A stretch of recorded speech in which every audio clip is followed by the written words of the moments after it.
Hey guys, this is my first tutorial, and this is just going to be a general tutorial where I'm just going to go over how I paint in Photoshop and how I turn my sketches into regular drawings.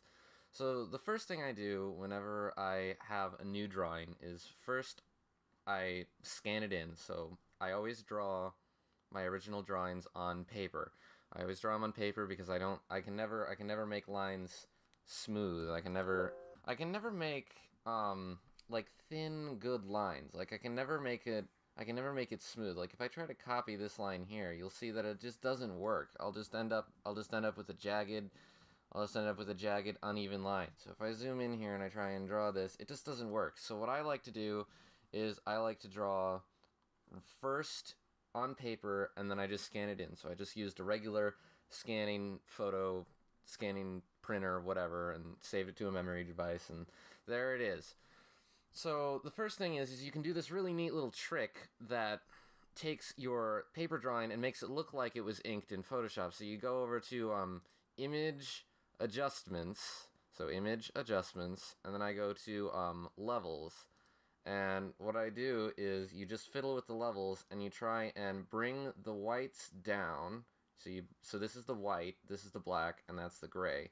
So you're going to take the whites and you're going to bring it down, and you're going to take the blacks and you're going to move it up.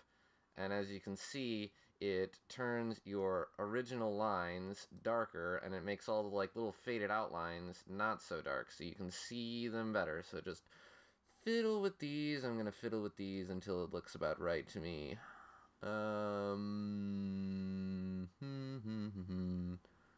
That's pretty good. And then if there's anything that you need to like move in, you can take a flat white brush. So brush tool, you can shortcut to brush by pressing Control B on your keyboard. Actually, it's not Control B, it's just regular B. So take the brush, it really doesn't matter what brush you have, and just make sure that you're taking white. And so don't erase, because if you erase, you'll notice that the white will disappear and you'll get the transparent background. But take the white and color in white. Take the white and color in the parts that sort of like didn't work. So down here and over there and whatever. Just wherever you see any sort of blemishes, especially in these little like corner nooks and crannies where I screwed up the drawing, it doesn't really quite make as much, the levels thing doesn't quite work as well in there. But depending on how clean your drawings are, it can work wonders, the level tool. So, and especially down in here next to the thing. If you don't know who this character is Plague Knight from Shovel Knight. It's a really great game. I highly recommend that you play Shovel Knight, but that's not the point of this tutorial. The point of this tutorial is how to paint. So, also, if there's black areas that should be black that for some reason didn't turn out white, you can take the black brush, and you can color in those as well. So this is going to be a pretty general tutorial. It's not going to get too in depth on anything in specific. Simply because if I tried to do that, it would be an 8-hour recording, and you wouldn't want to listen to that, and you wouldn't want to talk about that.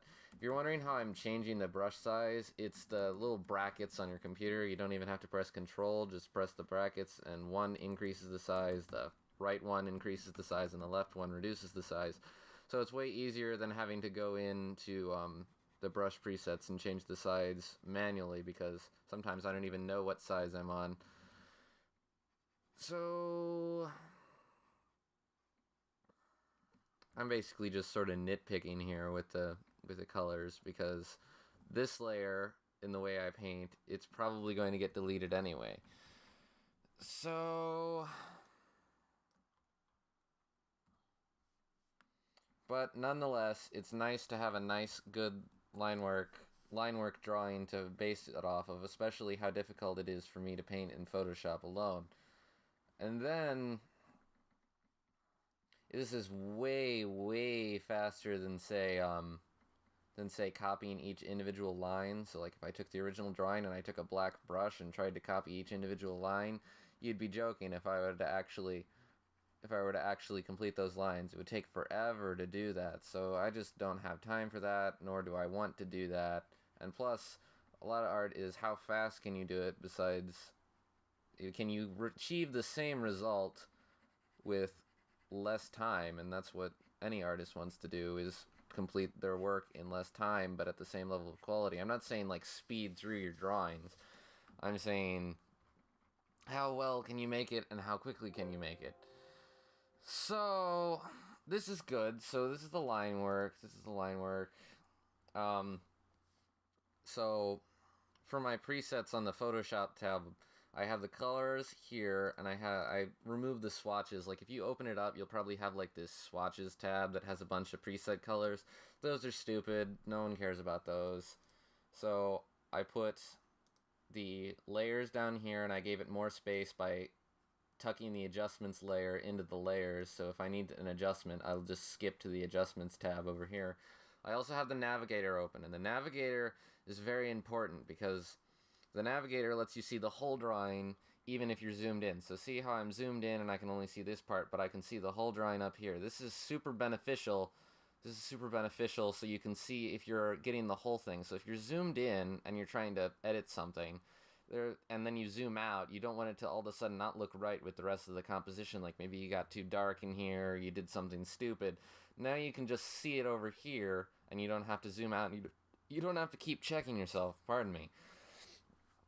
So the next thing I'm going to do is I'm going to take this layer, and you're going to set this layer to multiply, not normal, because the normal is the default, and you set it to multiply. And when you set it to multiply, if you put a layer beneath it, and you take your brush, and you pick, like, I don't know, say like a super duper red color, or something garish, something that you can tell, you'll notice that it'll go over the white, because how multiply layer works is it doubles the original color.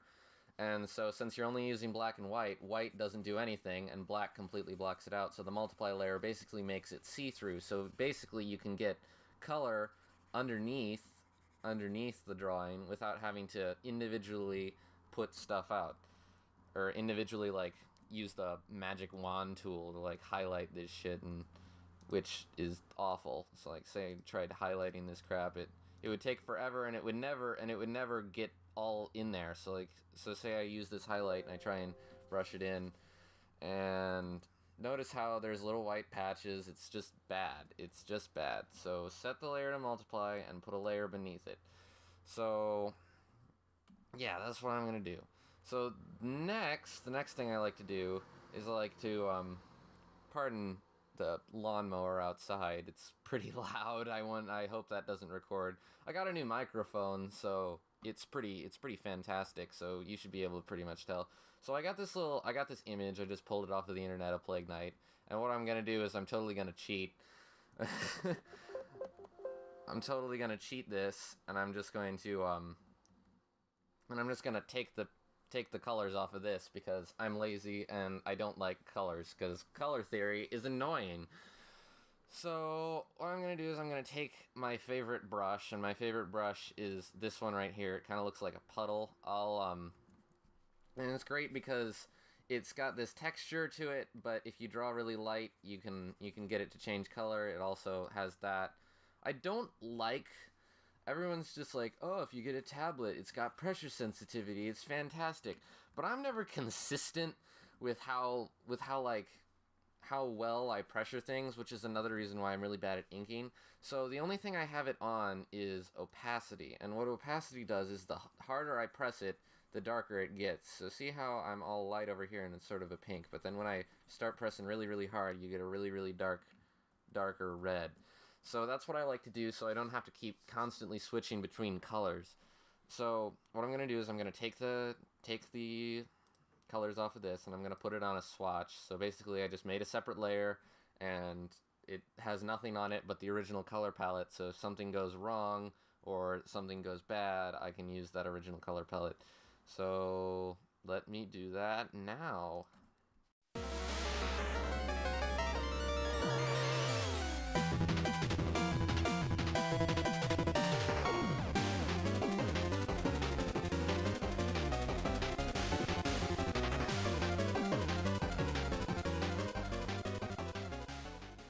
Okay, so I got the swatches in, and since this is a cell shaded drawing and not a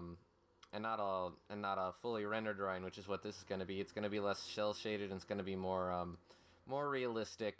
I mean, not totally realistic, you know, but just whatever. So you're going to need to pick more colors, and this is where a lot of beginner artists screw up, because when they try and make new colors, they don't do it right. So say I wanted to make another color of this brown, because this brown is what's going to be the main part of this rope here.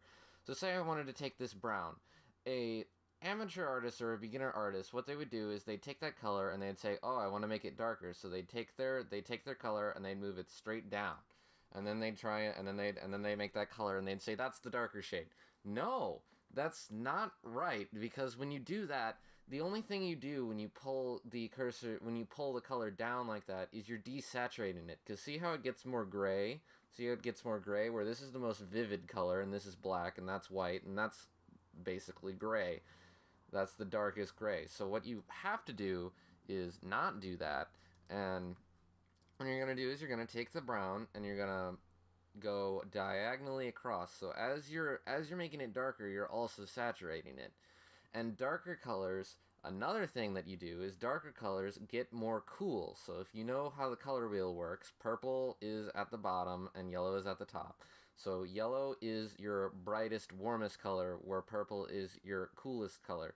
So since this color is getting cooler because it's getting darker, you're going to move it a little bit more red. So I just moved it slightly more down into the red category. So as you can see, this is a far more pleasant color comparison between these two. So you see how I went there, and then I go a little bit more red, and I got a little bit more darker. So that's how you want to do it for all of them. So you go diagonally. So say I wanted to make a brighter color with this green over here. I'm going to take this green, I'm going to raise it up, and I'm going to go closer to yellow, because yellow is the brightest bright. So as you can see, you get a color like that. And that color, yeah, maybe that's a little not too much of a difference.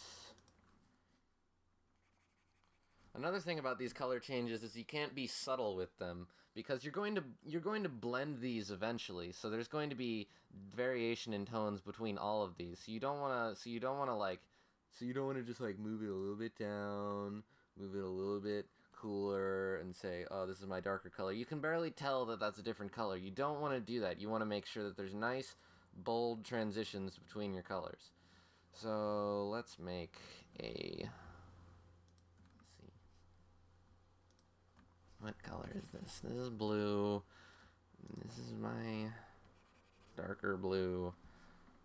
I don't know why that color didn't work. Hold on.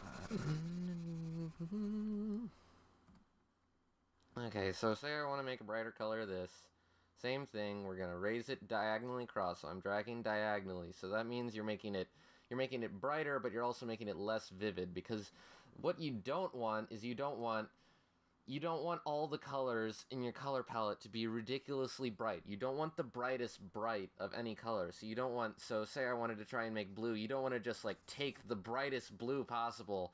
That's just going to hurt somebody's eyes. You don't want to do that. So you take that, and we're going to move it a little bit. So as colors get brighter, you want them to get more desaturated, because as colors get brighter, your eyes are going to be drawn toward them, and they're going to cause more attention, and they're going to draw more attention to what you're actually looking at. So it's going to be painful to look at, where darker colors kind of blend in, so you need to make them more vivid, which is why we go diagonal. So diagonal across, and then we're making a brighter color, so we're going towards yellow. And you can't just like add yellow to this. You have to go across this little palette here, because this is the color wheel goes. So to make it to another color, you got to go through the color before it. So we're getting towards yellow, which means it's actually going to get closer to green, and there we go. Beautiful transition in color that isn't ugly. So let's do a little bit more of these.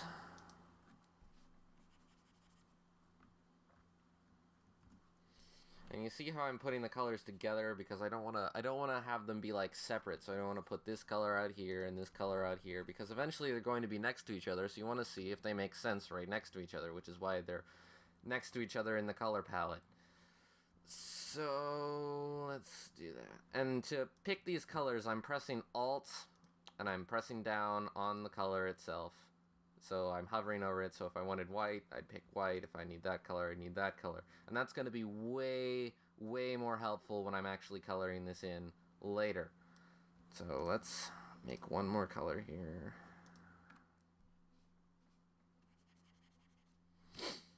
Alright. So that's going to be my color palette. We don't really need that drawing anymore. So on a layer below this, so this is that layer. This is the line art layer. We're going to put in our flats. Alright, I lied. I forgot one of the most important things. So the flats, they come after this. So I make a layer, and this is the background layer. And the background layer I do first because if you didn't know, in any painting, there is a prevailing color that is throughout all of it.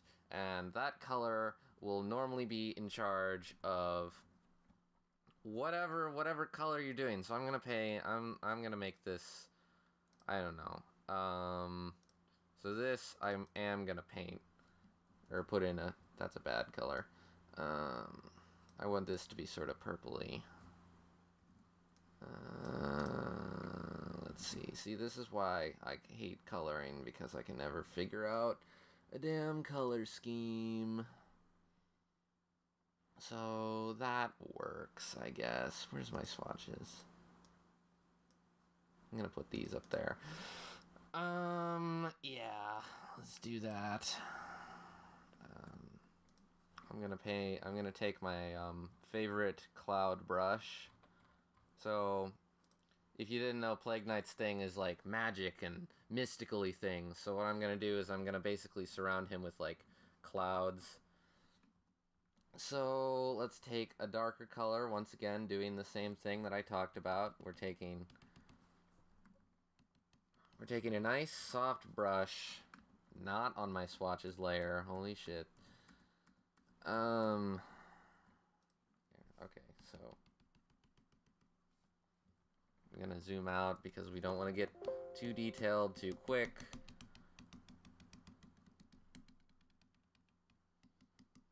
So the line art layer is practically gonna get destroyed by the time we're done with this. So the whole thing is you just don't even need to worry about it. Just don't even worry about what's gonna happen to that layer, because it's eventually gonna get deleted anyway. Okay, so this is blue. Make it more blue. So see how we're getting a nice awesome gradient going on because of this. Okay, so once I got a few colors on there, I don't even really need to make more colors. I can just take the colors that I already have, and I can just reuse them in other spots. Just make sure that you have a good variation in color. You don't wanna make these colors too close to each other. Right now, my colors are kind of too close to each other, so I'm trying to fix it. As you can see, I've gotten more detailed. My brushes are colors are getting more detailed because I'm getting into the smoky sort of thing. And so how I do clouds is I basically just take the nice round brush, and I start using. So this is a really nice, super soft brush. So as you can see, what happens? Crap. As you can see, notice how soft it is. So that makes good clouds. Hold on. There seems to be, I don't know how that got there. Anyway, back to this.